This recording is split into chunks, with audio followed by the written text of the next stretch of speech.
नमस्कार शेतकरी मित्रांनो, कृषी साथीमध्ये आपलं स्वागत आहे. आज आपण लसणाच्या बाजारातल्या एका मोठ्या खेळाबद्दल बोलणार आहोत, जिथे एका बाजूला आहे भविष्यवाणी तर दुसऱ्या बाजूला पिकाची खरी परिस्थिती. मग नक्की काय होणार आहे?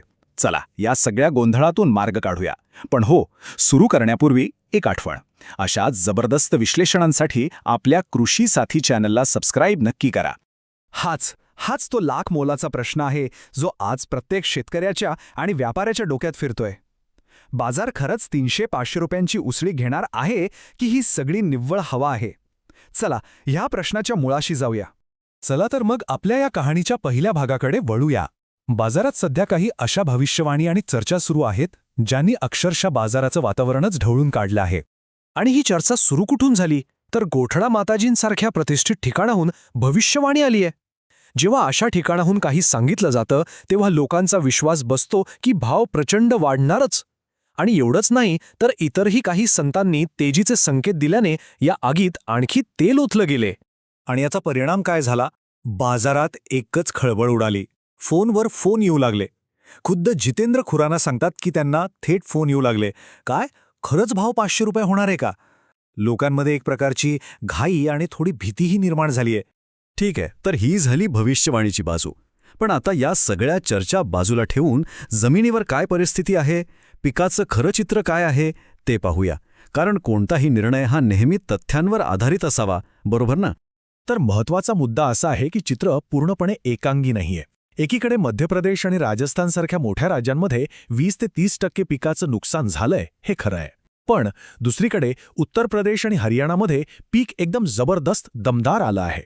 चला आता प्रत्यक्ष बाजारातले आकडे पाहूया. हे दिल्लीच्या आझादपूर मंडीचे भाव आहेत. इथे मालाच्या क्वालिटीनुसार भावात किती मोठी तफावत आहे हे स्पष्ट दिसतंय. मोठा माल 100 रुपयांपर्यंत जातोय, तर लहान गोळीचा भाव थेट 35-40 रुपयांवर येतो. क्वालिटी किती महत्वाची आहे हे यावरून समजतं. चांगल्या मालाला काय भाव मिळू शकतो याचं हे उत्तम उदाहरण आहे. नीमच मंडीत बघा, उच्च प्रतीच्या देशी लसणाला तब्बल 12,700 रुपये प्रति क्विंटलचा भाव मिळालाय.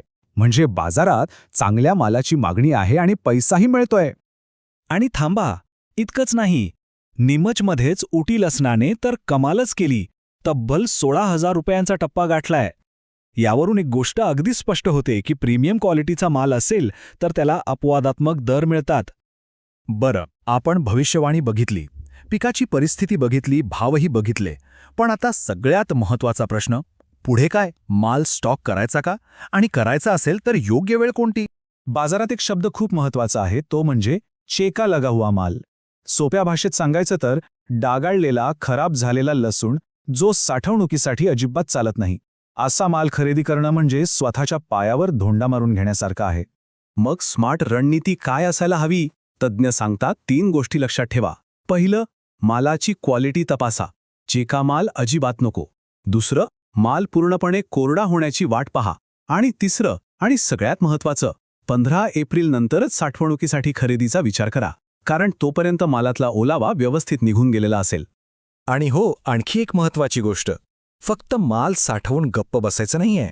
बाजार तज्ज्ञांचा सल्ला आहे की नफा कमवायचा असेल तर सक्रिय ट्रेडिंग आवश्यक आहे. म्हणजे काय? तर जेव्हा बाजार तेजीत असेल तेव्हा विका आणि जेव्हा भाव कमी होतील तेव्हा खरेदी करा.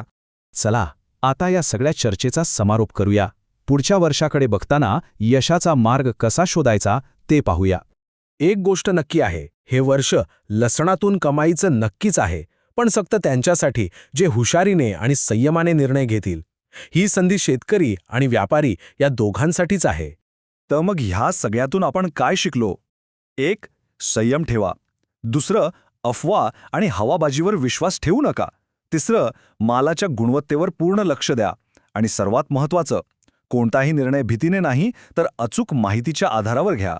तर आता खरा प्रश्न हा आहे की या महत्त्वाच्या वळणावर बाजारातील भीतीचा खेळ जिंकणार की आपला धोरणात्मक संयम?